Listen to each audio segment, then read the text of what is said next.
the self-proclaimed kingpin of Mlima. Tear gas. Gachagua, unaogopa tear gas? From the moment Raila Odinga was declared dead, one question has echoed across the nation. Where is Rigathi Gachagua? On a day when Kenya stood still, when presidents, kings, generals, and even his former enemies gathered to bid farewell to Baba, the former deputy president, a man who is said to be the only match to Raila's charisma, was nowhere to be seen. And yet, he was not silent. Today, I will reveal the truth behind Gachagua's absence. Not rumors, not propaganda, but the coded message that he has delivered to the nation. If you love this kind of content, go ahead and like this video and subscribe. Now let's get to the video.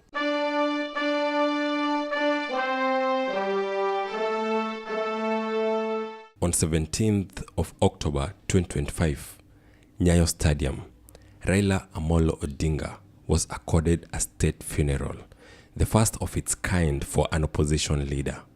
The world watched. African heads of state arrived. Military battalions marched in slow, solemn rhythm. It was an end of an era. But this date is not random. It marks exactly 1 year since Rigathi Gachagua was impeached. 1 year since he was humiliated, removed from office, and politically buried. The Senate has resolved to remove from office by impeachment His Excellency Rigathi Gachagua, AGH, the Deputy President of the Republic of Kenya. While Kenyans mourned the physical death of Raila Odinga, the political rebirth of Gachagua was silently unfolding in the background. This is not coincidence. It is a transition written in time itself. It has been said that Gachagua should be arrested.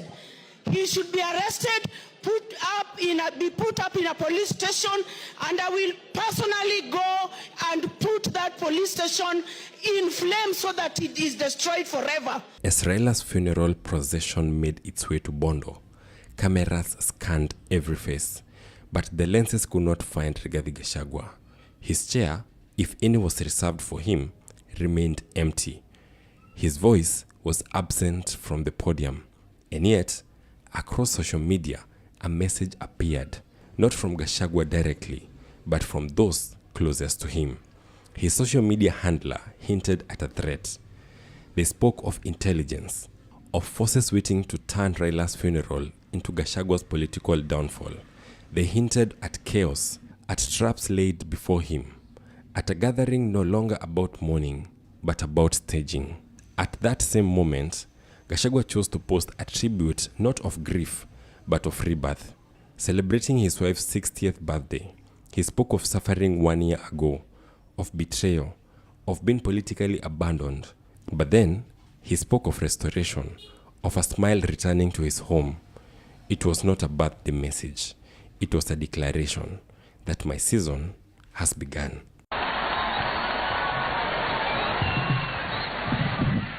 But then a video has resurfaced online of Raila Odinga years earlier. Andu Wanyeri, Muriaga. Muriaga Rengi. Madani Arogoshio. Asante sana. When he was attending the send-off ceremony of the late Nderito Gachagua.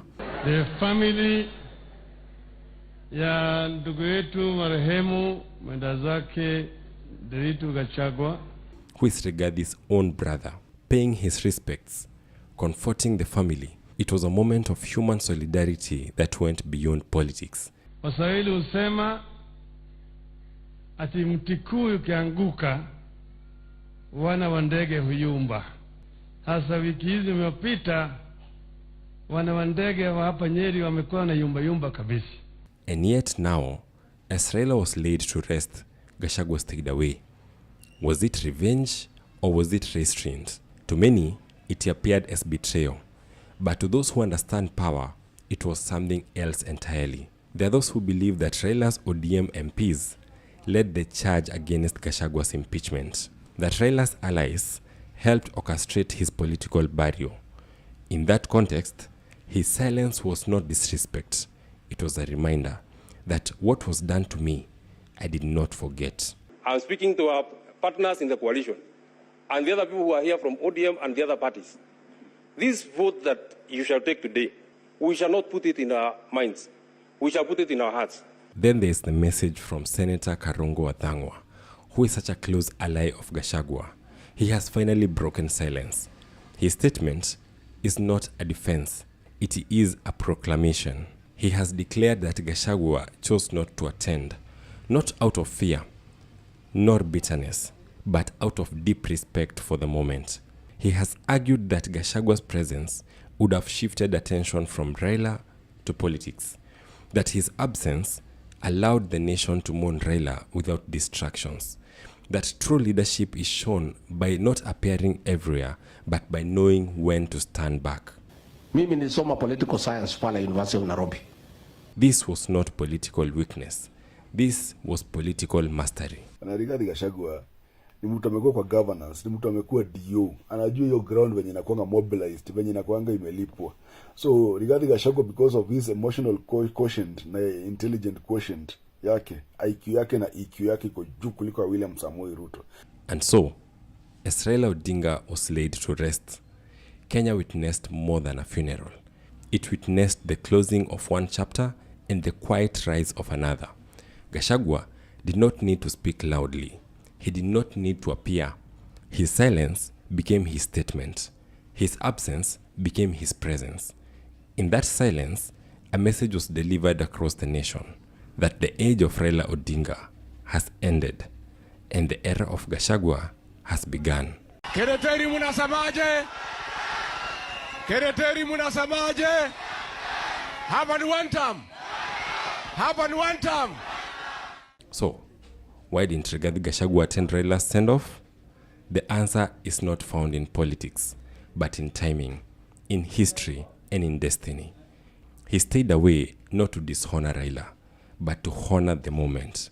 Not to promote himself, but to position himself. In the theater of power, silence is not absence, it is strategy. And in that silence, Gachagua spoke louder than any speech ever could. The government intelligence knew very well that Odinga supporters are angry because they don't know the clear roadmap how Odinga died, what transpired to his death. Opposition could be opportunists wakipata hiyo opportunity ya kuattend hayo matanga. Ruto was scared. He was scared as in there might be an outburst of one-term chants from Raila Odinga supporters and in favor of opposition to criticize government or to chant against government. The other reason people are giving why Gachagua missed the state funeral of Raila Amolo Odinga, ati he would have been humiliated. Endelea kuwa confused. If Rigathi Gachagua could have been allowed to attend that function, it's very simple. So don't put it that like Gachagua feared to attend the function, Gachagua was the enemy. No. Actually, the people felt threatened is government and Ruto. That if Gachagua gets the access to that function, he might change to be people's favorite. Government is threatened by opposition. So let nobody cheat you that mbona Rigathi Gachagua kwenda. Rigathi Gachagua was willing even to donate 20 bulls ikuje kwa Raila. Raila amekufa, lakini nyinyi mkataka kumuonyesha kuwa your things are not appreciated, are not recognized, are not accepted. Na si eti ni familia imekataa, eti wenye wamekataa ni intelligence ya government ama government yenyewe. Because they feared people might start chanting one-term slogans. The mountain never forgets its sons. Never. Ukwe mlevi, wewe ni wetu. Uitwa mkabila, wewe ni wetu. There is a Kikuyu saying that goes like this. When you see people attack you, there is something in you. Wow! It's been a year since Gachagua was impeached. Mwaka imeisha. They gave him 2 weeks as a haurike, but still, I see him trending kwa hii social media. Everybody is asking mbona hajaenda matanga ya Raila. Mnamtaka kama nani? Kalonzo has been